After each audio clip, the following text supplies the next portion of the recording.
سورۃ الانبیاء اور سورہ حج کی تلاوت ہم نے الحمدللہ کی ہے۔ اللہ سے دعا ہے اللہ اسی طرح مکمل قرآن پڑھنے کی اور آپ تمام حضرات کو سماعت کرنے کی توفیق عطا فرمائے۔ سورہ طٰہٰ مکی سورت ہے اور اللہ رب العالمین نے اسے نازل فرمایا ما انزلنا علیک القرآن لتشقى، پریشان نہ ہونا، اور یہ قرآن جو ہے اس لیے اتارا ہے کہ آپ اس سے نصیحت حاصل کریں، اس قرآن سے آپ حق اور باطل کو سمجھ جائیں، حق کیا ہے باطل کیا ہے، سیدھا راستہ کون سا ہے، جنت کی طرف لے جانے والا راستہ، دوزخ کی طرف لے جانے والا راستہ، سارا کا سارا اس قرآن کے اندر اللہ نے بیان فرمایا ہے۔ اور یہی قرآن ہے، یہی کتاب ہے جس سے انسان فلاح اور کامیابی پا سکتا ہے۔ اور اللہ رب العالمین استویٰ علی العرش میں، اور پھر اللہ رب العالمین نے اپنی وحدانیت اس سورت کے اندر بار بار بتلائی ہے، اور اس کے بعد سورۃ الانبیاء کے اندر بھی اللہ کی وحدانیت کا تذکرہ بڑی کثرت سے آیا ہے۔ فرمایا اللہ لا الہ الا ہو لہ الاسماء الحسنی، اللہ ہی ہے آسمان اور زمین کا رب، آسمان زمین سورج چاند ستاروں کا رب ایک اللہ ہے، تنے تنہا ایک اللہ، شہنشاہوں کا شہنشاہ ہے، اسماء الحسنی۔ حدیث شریف میں آتا ہے اللہ رب العالمین کے 99 نام ہیں، اور ان 99 ناموں کو جو کوئی ازبر یاد کر لے، اللہ کے حبیب نے فرمایا وہ شخص ان ناموں کے یاد کرنے کی وجہ سے اللہ اپنے جنت میں داخل فرمائیں گے۔ بہت بڑی کثرت کے ساتھ آج لوگ ان اسماء کو یاد کیا کرتے ہیں، ان کی بڑی فضیلتیں ہیں۔ پھر اس کے بعد اللہ نے موسیٰ علیہ السلام کا تذکرہ فرمایا کہ جب موسیٰ علیہ السلام کو حکم دیا کہ جاؤ فرعون بڑا سرکش ہو گیا ہے اور اسے میرے اس دین کی طرف میرے لیے بلاؤ، میری طرف اسے بلاؤ، اس دین کی طرف بلاؤ۔ جب موسیٰ علیہ السلام جانے لگے تو اللہ سے فرمایا یا اللہ میرے ساتھ میرے بھائی ہارون کو بھی بھیج دیجئے تاکہ ہم دونوں، انہیں بھی اس کو بھی پیغمبر بنا کر بھیج دیجئے تاکہ ہم دونوں مل کر اسے دعوت دیں۔ اذهب الى فرعون انه طغى، اللہ رب العالمین نے پھر حکم دیا کہ جاؤ فرعون بڑا سرکش ہو گیا ہے، ظلم کر رہا ہے۔ یہاں ایک سبق مل رہا ہے، جب جانے لگتے ہیں تو وہ اللہ کی طرف متوجہ ہوتے ہیں، یا اللہ جا تو رہا ہوں لیکن یا اللہ میں کروں گا کیا، بولوں گا کیا؟ اللہ نے دعا بتلائی رب اشرح لی صدری ویسر لی امری واحلل عقدۃ من لسانی یفقہوا قولی۔ اللہ نے بتلا دیا تو جائے گا، تیرا سینہ بھی میں کھول دوں گا اور تیری زبان بھی میں چلا دوں گا، تو جو کہے گا وہ اس کے دل پہ اثر بھی کرے گی۔ یہ موسیٰ علیہ السلام جانے لگے۔ آج علماء فرماتے ہیں چھوٹے چھوٹے بچے ہوتے ہیں حفظ یاد کرتے ہیں، جب قرآن کا کوئی سبق یاد نہیں ہوتا تو استاد کہتا ہے بیٹا 3 مرتبہ رب اشرح لی صدری ویسر لی امری واحلل عقدۃ من لسانی یفقہوا قولی، یہ پڑھ لو 3 مرتبہ، انشاءاللہ آپ کو آپ کا سبق ازبر یاد ہو جائے گا۔ جب موسیٰ علیہ السلام کی اللہ نے مدد کی ہے پھر تو یہ امت محمدیہ ہے، اس کی تو سراسر کیا ہوگی؟ مدد ہوگی۔ یہ اللہ رب العالمین نے موسیٰ علیہ السلام کو ایک طریقہ بتایا، اور جب موسیٰ علیہ السلام گئے تو فرعون بڑے سرکشی پر اترا ہوا تھا، اس نے کہا تھا کہ جاؤ مجھے کوئی تمہاری بات نہیں سننی، لیکن جب موسیٰ علیہ السلام نے باتیں بتلائی، دین کی طرف دعوت دی، تو اس نے وہی حربہ استعمال کیا، بھئی تو جادوگر ہے تو اپنی جادوگری اپنے پاس رکھ، تو مجھے جادوگری نہ سمجھا۔ اس کے مقابلے میں فرعون نے بہت سارے جادوگروں کو اکٹھے کیا۔ جب انہوں نے اپنا کرتب دکھایا اور بڑے بڑے اژدہے بن گئے اور اللہ کا حکم ہوا، اے موسیٰ اپنے اس عصا کو زمین پر پھینک دے، پھر دیکھ میں تیری مدد کیسے کرتا ہوں۔ موسیٰ علیہ السلام نے جب عصا کو زمین پر پھینکا تو اس سے ایک بڑا اژدہا بن گیا۔ اللہ نے حکم دیا اور اس اژدہے نے ان سارے جادوگروں کے بنائے ہوئے اژدہے کو نگل لیا۔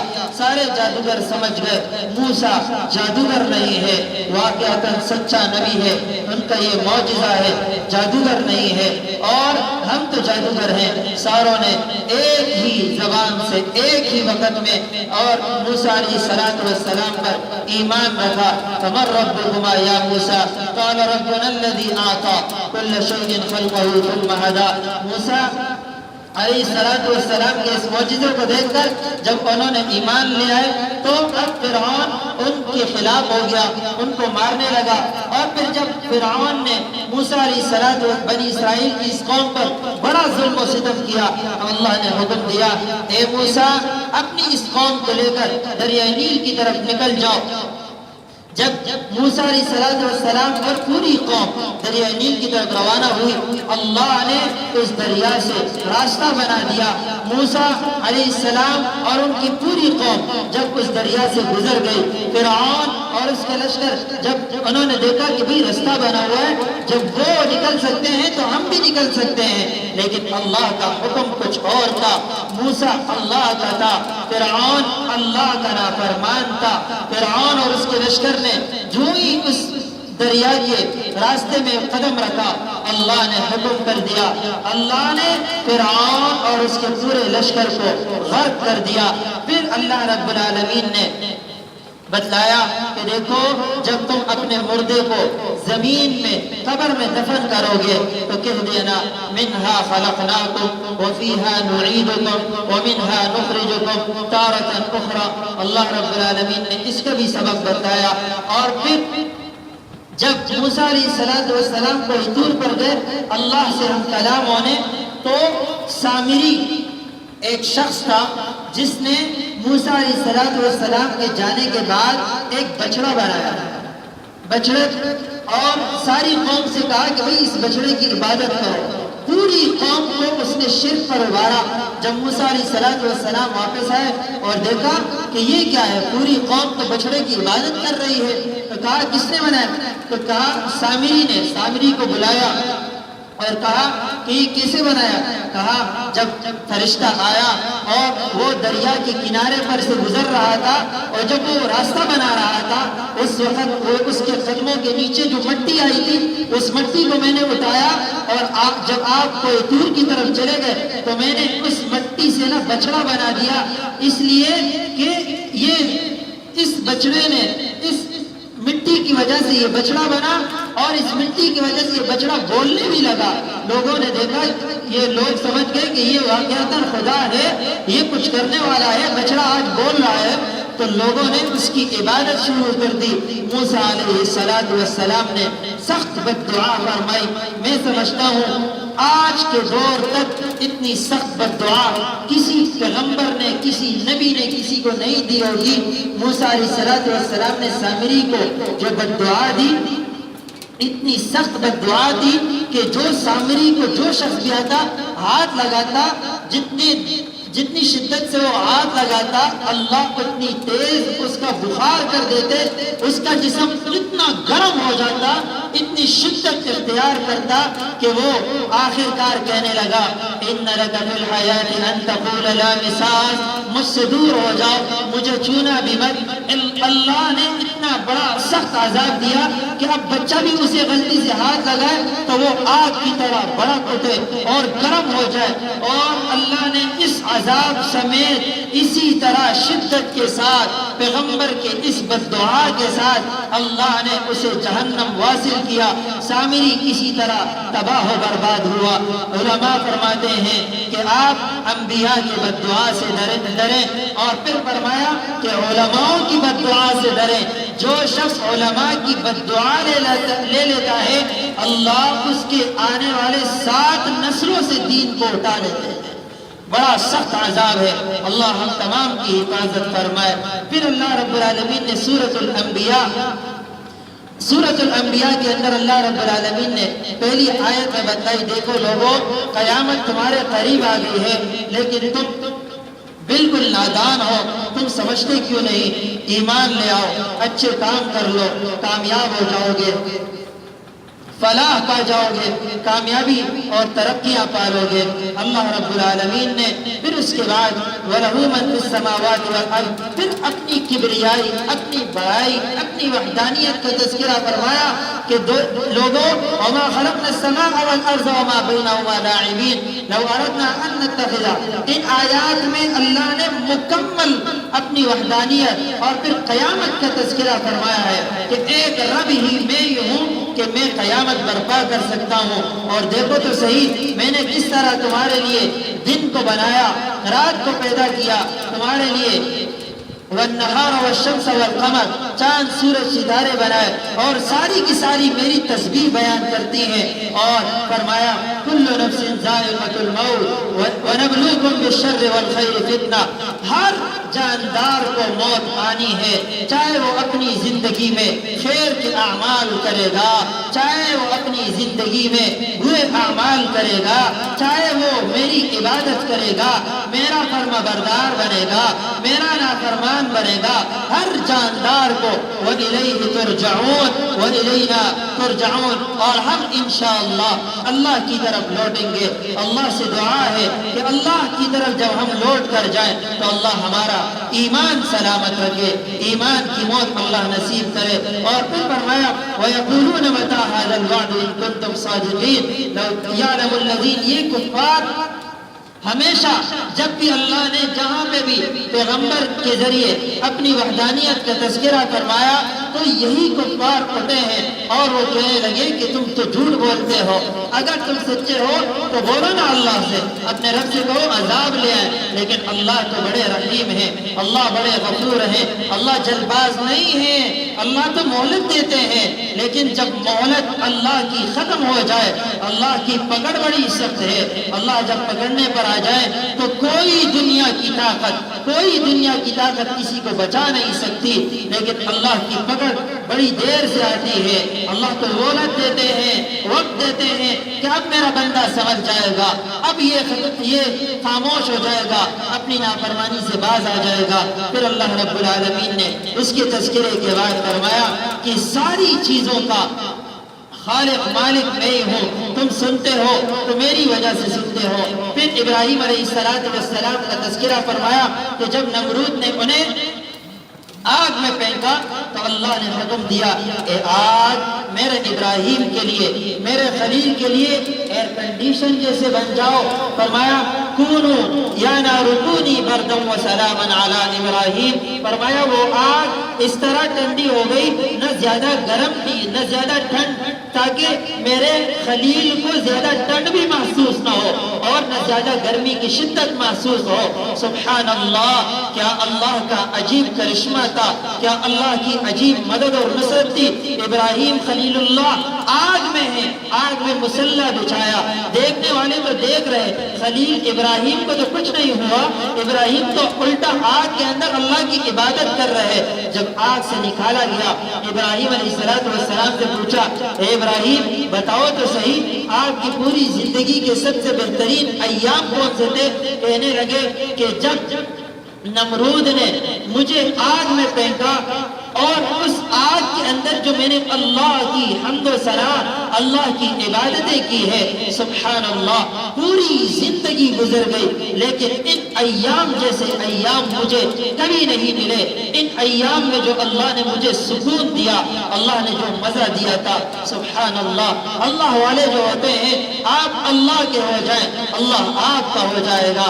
من کان اللہ لہو من کان للہ کان اللہ لہو، جو اللہ کا ہو جاتا ہے اللہ پھر اس کا ہو جاتا ہے۔ آپ ذرا اللہ کا ہو کر دیکھیں، پھر دیکھیں سبحان اللہ اللہ آپ کی مدد کیسے فرماتے ہیں۔ پھر اللہ کے پیارے حبیب صلی اللہ علیہ وسلم کا تذکرہ ہے۔ اس سے قبل یاجوج اور ماجوج اللہ رب العالمین نے ان کا بھی تذکرہ فرمایا ہے کہ ذوالقرنین نے، یہ بڑے اللہ کے ولی بھی تھے اور بڑے عظیم بادشاہ تھے۔ آدھی سے زیادہ دنیا پر ان کی اکیلی بادشاہت ہوئی تھی، سلطنت قائم کی تھی، کہ جب لوگ آئے اور کہنے لگے کہ بھئی یہ یاجوج ماجوج ہیں، یہ تو ہماری فصلوں کو کھا جاتے ہیں، ان کے لیے کوئی ایسی باؤنڈری بنائیں تاکہ ہم اس سے محفوظ ہو جائیں، تو ذوالقرنین نے اپنے ہاتھوں سے ایک دیوار کھڑی کر دی۔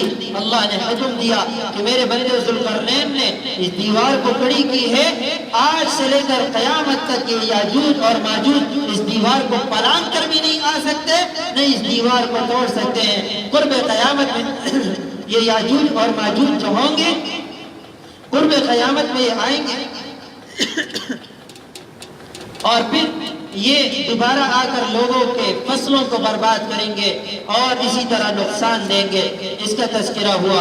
پھر اللہ نے فرمایا ارسلناک الا رحمۃ للعالمین، اللہ رب العالمین نے پیغمبر علیہ السلام کو رحمت للعالمین بنا کر بھیجا۔ اور پھر فرمایا انما یوحی الیہ، جیسے دیکھیں قرآن اس سورت کی ابتدا میں اللہ نے اپنی وحدانیت اور قیامت کا تذکرہ فرمایا، اسی طرح قیامت کا تذکرہ پہلے اور پھر رسول اللہ صلی اللہ علیہ وسلم کے رحمت للعالمین کا تذکرہ، اور پھر وہی بات آئی کہ ایک اللہ ہے، الہکم الہ واحد، الہکم الہ واحد فہل انتم مسلمون، ایک اللہ کی عبادت کرو، ایک اللہ کو اپنا معبود بناؤ، ایک اللہ ہی کے لیے اپنی پوری زندگی خرچ کر لو، فہل انتم مسلمون، تم ایک مسلمان ہو۔ پھر فرمایا قال رب احکم بالحق وربنا الرحمن، جب بھی پریشانی ہو اللہ کی طرف لوٹیں۔ پھر سورۃ الحج، اس سورۃ الحج کے اندر اللہ نے پہلی آیت قیامت کے بارے میں اتاری،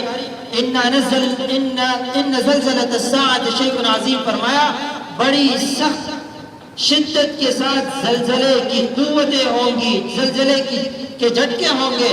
اور اللہ رب العالمین نے فرمایا کہ یہاں پر جو عورتیں حاملہ ہوں گی، پریگننٹ عورتیں ہوں گی، ان کی پریگننسی پہلے ہی گر جائے گی، ختم ہو جائے گی، اس کی شدت اتنی ہوگی۔ اور جس اونٹنی کا بچہ اس کے پیٹ میں ہوگا، وہ اس اونٹنی اپنے بچے کا حمل گرا دے گی۔ اسی طرح دودھ پیتا بچہ اور ماں اپنے دودھ پیتے بچے کو بلا دے گی کہ یہ کون ہے، چھوڑو اب اللہ کی طرف لوٹو، اتنا سخت دن ہوگا۔ عائشہ صدیقہ رضی اللہ عنہ سے کسی نے پوچھا، اے اماں عائشہ یہ تو بتا دیجئے کہ زلزلے اللہ کیوں لاتے ہیں؟ فرمایا جس دن اس زمین پر زنا عام ہو جائے اللہ فوراً زلزلہ مسلط کر دیتا ہے، فوراً زلزلے آ جاتے ہیں۔ جس زمین پر زنا عام ہو جائے، جس زمین پر اللہ کی نافرمانیاں شروع ہو جائے، وہاں اللہ زلزلہ لے آتے ہیں۔ پھر اللہ رب العالمین نے انسان کی تخلیق کے بارے میں بتایا کہ دیکھو تم ایک گندے پانی، ایک گندے قطرے سے پیدا ہوئے ہو، تم میں یہ عقل کس بات کی آئی ہے؟ پھر میں ہی ہوں کہ میں نے تمہارے اوپر گوشت ہڈیاں پیدا کی، تمہیں نوجوان بنایا، اور پھر اس نوجوانی کے بعد تمہیں بڑھاپا عطا کیا۔ ان ساری زندگی میں، ایک پوری زندگی میں جو کچھ تم نے کیا، آخرکار تم میری طرف لوٹو گے۔ پھر اللہ رب العالمین نے فرمایا ان الذین آمنوا والذین ہادوا والنصارى، مسلمانوں کے بارے میں، مومنین کے بارے میں جو ایمان لائے، جو اللہ کے لیے ہجرت کر بیٹھے، اللہ پر ایمان لائے اور اللہ کے لیے سجدے کرتے ہیں اور اللہ کے گھر مسجد حرام حج بیت اللہ کی طرف جاتے ہیں، حج ادا کرتے ہیں، یہاں اللہ نے پھر حج کا تذکرہ فرمایا، حج کے ایام بتائے ہیں کہ آؤ میرے اس قدیم گھر کی حفاظت کرو، آؤ اس کی وہی عظمت، وہی ادب و احترام کرو۔ اس کے بعد پھر فرمایا لن ینال اللہ لحومها ولا دماؤها ولکن ینالہ التقوی منکم، جو تم قربانیاں کرتے ہو اللہ فرماتے ہیں مجھے تمہاری قربانیاں پسند نہیں ہیں، مجھے تمہارے جانور پسند نہیں، بلکہ میں تمہارے گوشت نہیں چاہتا۔ اللہ فرماتے ہیں وَلَكِنْ يَنَالُهُ التَّقْوَى، صرف میں تمہارا تقوی دیکھتا ہوں۔ تم لاکھوں کروڑوں کا بیل لے آؤ، تم لاکھوں کروڑوں کے جانور لے آؤ، لیکن اگر تمہارے دل میں رائی کے برابر بھی دکھلاوا آ گیا، اللہ فرماتے ہیں آپ کی قربانی مجھے پسند نہیں ہے۔ لیکن آپ ایک بہت ہی کم پیسوں میں ایک جانور لے آئے، لیکن آپ کے دل میں صرف اللہ کی رضا ہو، اللہ اس کے خون کے قطرے کا زمین پر گرنے سے پہلے اللہ اس کی آپ کی قربانی بھی قبول فرما لیں گے اور اللہ آپ کی مغفرت بھی فرما دیں گے۔ اس کے بعد اللہ نے اس کا تذکرہ فرمایا کہ آمنوا ارکعوا واسجدوا واعبدوا ربکم وافعلوا الخیر لعلکم تفلحون، رکوع کرو، سجدے کرو صرف ایک اللہ کے لیے، تاکہ اللہ آپ پر رحم کرے، تاکہ آپ فلاح پا جائیں، کامیاب ہو جائیں۔ وجاہدوا فی اللہ، اور اللہ کی اس زمین پر جہاد کیا کریں۔ جہاد کرو گے کفر بالکل ہی ختم ہو جائے گا۔ جس دن آپ نے جہاد کو چھوڑ دیا، جس دن آپ نے جہاد سے اعراض کر دیا، جس دن آپ نے جہاد سے منہ پھیر لیا، یاد رکھنا یہ کفار آپ پر بادشاہت کریں گے، یہ کفار اس دن آپ پر بادشاہت حکومت کریں گے۔ پوری دنیا میں پوری زمین پر ایک ہی بادشاہت کافروں کی ہوگی، مسلمان فرقوں میں بٹ جائیں گے، مسلمان ٹکڑے ٹکڑے ہو جائیں گے۔ آج میرے عزیزوں میرے اور آپ کے سامنے ہے مسلمانوں نے، میرے اور آپ نے جہاد کو چھوڑا، کافر ہمارے مسلمانوں پر ظلم و ستم کرتے ہیں، آج ہم کچھ نہیں کر سکتے۔ اللہ نے فرمایا جہاد کو لازم پکڑو، جب تک آپ جہاد کرو گے کفر کا نام و نشان نہیں ہوگا۔ پھر فرمایا فَأَقِيمُوا الصَّلَاةَ، نماز قائم کرو، آتوا الزَّکَاةَ، زکات دو، هو مولاکم، وہی اللہ ہے، نعم المولا و نعم النصیر، وہ ہماری مدد بھی کرتا ہے، وہ ہمیں سب کچھ عطا کرتا ہے۔ اللہ سے دعا ہے جو کہا سنا اللہ اس پر عمل کی توفیق عطا فرمائے۔ سبحانک لا علم لنا الا ما علمتنا انك انت العليم الحكيم، سبحان ربك رب العزة عما يصفون وسلام على المرسلين والحمد لله رب العالمين۔